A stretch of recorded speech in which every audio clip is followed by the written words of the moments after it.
YouTube ವಾಹಿನಿಯ ಸಮಸ್ತ ವೀಕ್ಷಕರಿಗೆ ನನ್ನ ನಮಸ್ಕಾರಗಳು. ಇಂದಿನ ಸಂಚಿಕೆಯಲ್ಲಿ 1200 ಸ್ಕ್ವೇರ್ ಫೀಟ್ 30-40 ಸೈಟಲ್ಲಿ ಡೂಪ್ಲೆಕ್ಸ್ ಮನೆ ಕಟ್ಟೋದಕ್ಕೆ ಎಷ್ಟು ಖರ್ಚಾಗುತ್ತೆ ಅನ್ನೋದನ್ನು ಈ ವಿಡಿಯೋದಲ್ಲಿ ತಿಳ್ಕೊಳ್ಳೋಣ ಬನ್ನಿ ವೀಕ್ಷಕರೇ.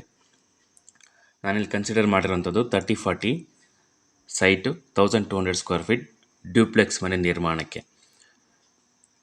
ನಾನಿಲ್ಲಿ ಕನ್ಸಿಡರ್ ಮಾಡಿರೋಂಥದ್ದು ಪ್ರೀಮಿಯಂ ಕ್ವಾಲಿಟಿ ಮನೆ, ಬಂಟ್ ಬ್ರಿಕ್ ವಾಲ್ಸ್ ಆಗಿರುತ್ತೆ, ಗ್ರನೈಟ್ ಫ್ಲೋರಿಂಗ್ ಮತ್ತು ಕಿಚನ್ ಮತ್ತು ಬಾತ್ರೂಮ್ಸ್ ಎಲ್ಲ ಟೈಲ್ ಕ್ಲಾಡಿಂಗ್ ಇರುತ್ತೆ. ಸೊ ಹಂಗಾಗಿ ಫಸ್ಟ್ ಮೆಟೀರಿಯಲ್ ಕಾಸ್ಟ್ ಎಷ್ಟಾಗುತ್ತೆ ಅನ್ನೋದನ್ನು ತಿಳ್ಕೊಳ್ಳೋಣ ಬನ್ನಿ. ಫಸ್ಟ್ ಮೆಟೀರಿಯಲ್ ಸಿಮೆಂಟ್ ನಮಗೆ 30-40 ಡ್ಯೂಪ್ಲೆಕ್ಸ್ ಮನೆ ನಿರ್ಮಾಣಕ್ಕೆ 1200ರಿಂದ 1250 ಬ್ಯಾಗಷ್ಟು ಖರ್ಚಾಗುತ್ತೆ. ಒಂದು ಬ್ಯಾಗು ನಮಗೆ 380ರಿಂದ 400 ರೂಪಾಯಿ ಮಾರ್ಕೆಟಲ್ಲಿ ಸಿಗುತ್ತೆ. ಸೊ ಹಂಗಾಗಿ 4,75,000 ರೂಪಾಯಿ ನಮಗೆ ಸಿಮೆಂಟ್ಗೆ ಖರ್ಚಾಗುತ್ತೆ. ಇದಾದ ನಂತರ ಸ್ಯಾಂಡ್ ಅಥವಾ ಸ್ಯಾಂಡ್, ನಾನಿಲ್ಲಿ ತೊಗೊಂಡಿರೋವಂಥದ್ದು ಸ್ಯಾಂಡ್ ನಮಗೆ 280ರಿಂದ 300 ಟನ್ನಷ್ಟು ಬೇಕಾಗುತ್ತೆ. ಒಂದು ಟನ್ನು ನಮಗೆ 750ರಿಂದ 800 ರೂಪಾಯಿ ತನಕ ಮಾರ್ಕೆಟಲ್ಲಿ ಸಿಗುತ್ತೆ. ಸೊ ಹಂಗಾಗಿ ನಮಗೆ 2,70,000 ರೂಪಾಯಿ ನಮಗೆ ಸ್ಯಾಂಡ್ಗೆ ಖರ್ಚಾಗುತ್ತೆ. ಕೋರ್ಸ್ ಅಗ್ರಿಗೇಟ್ ಅಂದರೆ ಜಲ್ಲಿ, ಇದು ನಮಗೆ 140ರಿಂದ 160 ಟನ್ನಷ್ಟು ಬೇಕಾಗುತ್ತೆ. ನಮ್ಗೆ ಒಂದು ಟನ್ನು 750ರಿಂದ 850 ರೂಪಾಯಿ ಮಾರ್ಕೆಟಲ್ಲಿ ಸಿಗುತ್ತೆ. 1,20,000 ರೂಪಾಯಿ ನಮಗೆ ಕೋರ್ಸ್ ಅಗ್ರಿಗೇಟ್ಗೆ ಖರ್ಚಾಗುತ್ತೆ. ಇದಾದ ನಂತರ ಸ್ಟೀಲ್ ನಮಗೆ 30-40 ಡ್ಯೂಪ್ಲೆಕ್ಸ್ ಮನೆ ನಿರ್ಮಾಣಕ್ಕೆ 6.5 ಟನ್ನಿಂದ 7 ಟನ್ನಷ್ಟು ಸ್ಟೀಲ್ ಖರ್ಚಾಗುತ್ತೆ. ಒಂದು ಟನ್ ಸ್ಟೀಲು 70,000ದಿಂದ 75,000 ಮಾರ್ಕೆಟಲ್ಲಿ ಅವೈಲಬಲ್ ಇದೆ. ಸೊ ಹಂಗಾಗಿ ನಮ್ಮ ಸ್ಟೀಲ್ಗೆ 4,90,000 ರೂಪಾಯಿ ಖರ್ಚಾಗುತ್ತೆ. ಇದಾದ ನಂತರ ಬಂಟ್ ಬ್ರಿಕ್ಸ್ ನಮಗೆ 38,000ರಿಂದ 39,000 ಇಟ್ಟಿಗೆಗಳ ಅಂದಾಜು ಬೇಕಾಗುತ್ತೆ. ಸೊ ಹಂಗಾಗಿ ಒಂದು ಇಟ್ಟಿಗೆ 9 ರೂಪಾಯಿ ಅಂತ ಕನ್ಸಿಡರ್ ಮಾಡಿದ್ರು 3,51,000 ರೂಪಾಯಿ ನಮಗೆ ಇಟ್ಟಿಗೆಗೆ ಖರ್ಚಾಗುತ್ತೆ. ಇದಾದ ನಂತರ ಎಲೆಕ್ಟ್ರಿಕಲ್ ಐಟಮ್ಸ್ ನಾನಿಲ್ಲಿ ಕನ್ಸಿಡರ್ ಮಾಡಿರೋವಂಥದ್ದು ಫಿನೋಲೆಕ್ಸ್ ಪೈಪ್ಸ್, ವೈರ್ಸ್ ಮತ್ತು ಫಿಟ್ಟಿಂಗ್ಸ್. ಎಲೆಕ್ಟ್ರಿಕಲ್ ಫಿಟ್ಟಿಂಗ್ಸ್ ಬಂದ್ಬಿಟ್ಟು ಕೋನ ಕನ್ಸಿಡರ್ ಮಾಡಿದ್ದೀನಿ, ಲಿಗ್ರ್ಯಾಂಡ್ ಅಥವಾ ಕೋನ ಕನ್ಸಿಡರ್ ಮಾಡಿದ್ದೀನಿ. ಎಲೆಕ್ಟ್ರಿಕಲ್ ಐಟಮ್ಸ್ ನಿಮಗೆ 2,15,000 ರೂಪಾಯಿ ನಮಗೆ ಖರ್ಚಾಗುತ್ತೆ. ಪ್ಲಂಬಿಂಗ್ ಐಟಮ್ಸ್ ಬಂದ್ಬಿಟ್ಟು ಆಶೀರ್ವಾದ್ ಅಥವಾ Finolex pipes, Jaquar fittings consider ಮಾಡಿದ್ದೀನಿ. ಸೊ ನಮಗೆ 2,52,000 ರೂಪಾಯಿ ನಮಗೆ ಪ್ಲಂಬಿಂಗ್ ಫಿಕ್ಚರ್ಸ್ಗೆ ಮತ್ತು ಪೈಪ್ಸ್ಗೆ ಬೇಕಾಗುತ್ತೆ. ಟೈಲ್ಸು ಮತ್ತು ಗ್ರನೈಟ್ 30-40 ಡ್ಯೂಪ್ಲೆಕ್ಸ್ ಮನೆ ನಿರ್ಮಾಣಕ್ಕೆ ಟೈಲ್ಸು ಮತ್ತು ಗ್ರನೈಟ್ ನಮಗೆ 2,75,000 ರೂಪಾಯಿ ತನಕ ಖರ್ಚಾಗುತ್ತೆ. ಗ್ರನೈಟ್ ನಾನಿಲ್ಲಿ ಕನ್ಸಿಡರ್ ಮಾಡಿರೋಂಥದ್ದು 110 ರೂಪಾಯಿ per square feet, tiles consider ಮಾಡಿರೋಂಥದ್ದು 60 ರೂಪಾಯಿ ಪರ್ ಸ್ಕ್ವೇರ್ ಫೀಟು. ಟೈಲ್ಸ್ ಬಂದ್ಬಿಟ್ಟು ಕಿಚನ್ ಮತ್ತು ಬಾತ್ರೂಮ್ಸ್ಗೆ, ಗ್ರನೈಟ್ ಬಂದ್ಬಿಟ್ಟು ಫ್ಲೋರಿಂಗ್ಗೆ. ಸೊ ಹಂಗಾಗಿ ಇದರ ಟೋಟಲ್ ಕಾಸ್ಟ್ ಬಂದ್ಬಿಟ್ಟು 2,75,000 ರೂಪಾಯಿ ನಮಗೆ ಟೈಲ್ಸ್ ಆ್ಯಂಡ್ ಗ್ರನೈಟ್ಸ್ಗೆ ಖರ್ಚಾಗುತ್ತೆ.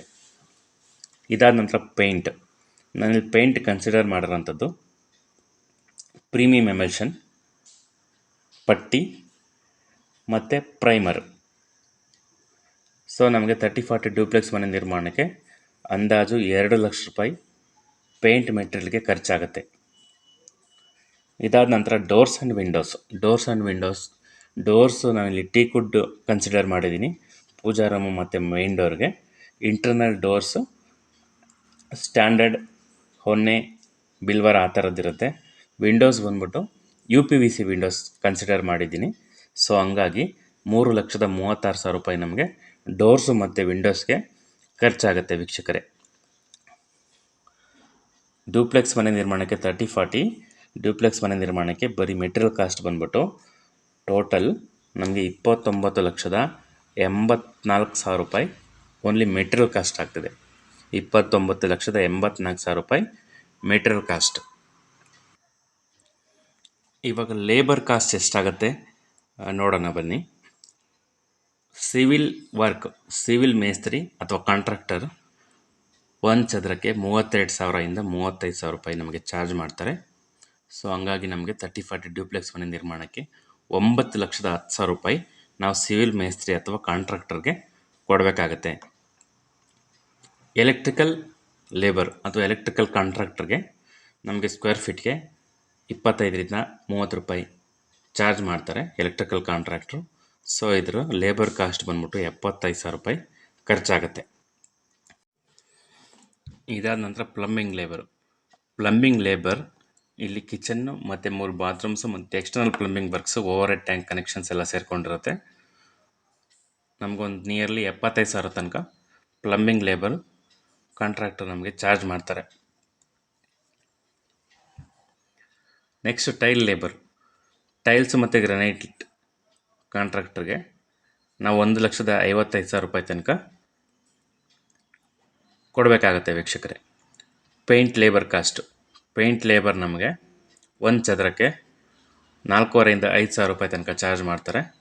ಸೊ ಹಂಗಾಗಿ ನಮ್ಮದು 30-40 ಡೂಪ್ಲೆಕ್ಸ್ ಮನೆ ನಿರ್ಮಾಣಕ್ಕೆ 1,25,000 ರೂಪಾಯಿ ನಮಗೆ ಪೇಂಟಿಂಗ್ ಕಾಂಟ್ರಾಕ್ಟರ್ಗೆ ಖರ್ಚಾಗತ್ತೆ. ಇದಾದ ನಂತರ ಅರ್ಥ್ವರ್ಕ್ ಎಕ್ಸ್ಕವೇಷನ್ ಮತ್ತು ಬ್ಯಾಕ್ ಫಿಲ್ಲಿಂಗ್, ಫೌಂಡೇಶನ್ಗೆ JCP ವರ್ಕ್ಸ್ ಮತ್ತು ಬ್ಯಾಕ್ ಫಿಲ್ಲಿಂಗ್ ನಮಗೊಂದು 55,000 ರೂಪಾಯಿ ತನಕ ಖರ್ಚಾಗುತ್ತೆ ವೀಕ್ಷಕರೇ. ಬ್ಯಾಕ್ ಫಿಲ್ಲಿಂಗಲ್ಲಿ ನಮಗೆ ಮಣ್ಣನ್ನು ಹೊರಗಡೆಯಿಂದ ತಂದು ಪಾಯದೊಳಗಡೆ ತುಂಬಬೇಕಾಗಿರುತ್ತೆ. ಇನ್ ಕೇಸ್ ನಮ್ಮ ಫೌಂಡೇಶನ್ ತುಂಬ ಹೈಟ್ ಜಾಸ್ತಿ ಇತ್ತು ಅಂದರೆ ರೋಡ್ ಲೆವೆಲ್ಗಿಂತ, ಹಾಗಾಗಿ ನಮಗೆ ಒಂದು 55,000 ರೂಪಾಯಿ ತನಕ ನಮಗಿಲ್ಲಿ ಕನ್ಸಿಡರ್ ಮಾಡಿದ್ದೀನಿ. ಇದಾದ ನಂತರ MS ಗೇಟ್ಸು ಮತ್ತು ರೈಲಿಂಗ್ಸ್ ನಮಗೆ ಅಂದಾಜು 1,50,000 ರೂಪಾಯಿ ತನಕ ನಮಗೆ ಖರ್ಚಾಗತ್ತೆ. ಕಾಂಪೌಂಡ್ ವಾಲ್ ಮತ್ತು ಓವರ್ ಹೆಡ್ ಟ್ಯಾಂಕ್ಸ್ಗೆ 30-40 ಡೂಪ್ಲೆಕ್ಸ್ ಮನೆ ನಿರ್ಮಾಣಕ್ಕೆ ಅಂದಾಜು 1,20,000 ರೂಪಾಯಿ ತನಕ ನಮಗೆ ಕಾಂಪೌಂಡ್ ವಾಲು ಮತ್ತು ಓವರ್ ಹೆಡ್ ಟ್ಯಾಂಕ್ಸ್ಗೆ ಖರ್ಚಾಗುತ್ತೆ ವೀಕ್ಷಕರೇ. ಸರ್ವಿಸಸ್, ಎಲೆಕ್ಟ್ರಿಕಲ್ ಮತ್ತು ವಾಟರ್ ಕನೆಕ್ಷನ್ಗೆ ಸರ್ವಿಸಸ್ ಚಾರ್ಜಸ್ಸು ಒಂದು 40,000 ರೂಪಾಯಿ ತನಕ ನಾವು ಖರ್ಚು ಮಾಡಬೇಕಾಗತ್ತೆ. ಸೊ ಹಂಗಾಗಿ ನೆಕ್ಸ್ಟ್ ಬಿಲ್ಡಿಂಗ್ ಕನ್ಸ್ಟ್ರಕ್ಷನ್ ಲೈಸೆನ್ಸ್ ನಮಗೆ ಟೌನ್ ಲಿಮಿಟ್ಸಲ್ಲಿ ನಾವು ಕನ್ಸ್ಟ್ರಕ್ಷನ್ ಮಾಡ್ತಾಯಿದ್ದೀವಿ ಅಂದರೆ ಒಂದು 35,000 to 40,000 ನಮಗೆ ಬಿಲ್ಡಿಂಗ್ ಲೈಸೆನ್ಸ್ಗೆ ಖರ್ಚಾಗುತ್ತೆ. ನಾನಿಲ್ಲಿ ಅದನ್ನು 35,000 ಅಂತ ಕನ್ಸಿಡರ್ ಮಾಡ್ಕೊಂಡಿದ್ದೀನಿ. ಇದಾದ ನಂತರ ಇಂಟೀರಿಯರ್ ವರ್ಕ್ಸು 30-40 ಡೂಪ್ಲೆಕ್ಸ್ ಮನೆ ನಿರ್ಮಾಣಕ್ಕೆ ಇದು ಇಂಟೀರಿಯರು 4,90,000 ರೂಪಾಯಿ ತನಕ ಅಂದಾಜು ಖರ್ಚಾಗುತ್ತೆ. ನಾವು total material, labour, complete interior ಸೇರಿಕೊಂಡು ನಮಗೆ ಗ್ರ್ಯಾಂಡ್ ಟೋಟಲ್ 60,09,000 ರೂಪಾಯಿ ತನಕ ನಮಗೆ 30-40 ಡೂಪ್ಲೆಕ್ಸ್ ಮನೆ ನಿರ್ಮಾಣಕ್ಕೆ ಖರ್ಚಾಗ್ತಿದೆ ವೀಕ್ಷಕರೇ. ಇದರಲ್ಲಿ ಕಾಂಟ್ರಾಕ್ಟರ್ ಪ್ರಾಫಿಟ್, ಇನ್ ಕೇಸ್ ನೀವು ಮೆಟೀರಿಯಲ್ ಕಾಂಟ್ರಾಕ್ಟ್ ಏನಾದರೂ ಕೊಟ್ಟರೆ ಕಾಂಟ್ರಾಕ್ಟರ್ಗಳಿಗೆ ಒಂದು 10% ಕಾಂಟ್ರಾಕ್ಟರ್ ಪ್ರಾಫಿಟ್ ಆ್ಯಡ್ ಮಾಡ್ಕೋಬೇಕಾಗತ್ತೆ ನೀವು. ಸೊ ಹಂಗಾಗಿ ನಿಮ್ಮದು ಖರ್ಚು ಒಂದು 65ರಿಂದ 66 ಲಕ್ಷ ರೂಪಾಯಿ ತನಕ ನಿಮಗೆ ಟೋಟಲ್ ಖರ್ಚಾಗುತ್ತೆ ವೀಕ್ಷಕರೇ. ಧನ್ಯವಾದಗಳು. ವಿಡಿಯೋ ಇಷ್ಟ ಆದರೆ ನನ್ನ ಚಾನಲ್ನ ಸಬ್ಸ್ಕ್ರೈಬ್ ಮಾಡಿ, ಲೈಕ್ ಮಾಡಿ, ಶೇರ್ ಮಾಡಿ, ಕಮೆಂಟ್ ಮಾಡಿ. ಧನ್ಯವಾದಗಳು.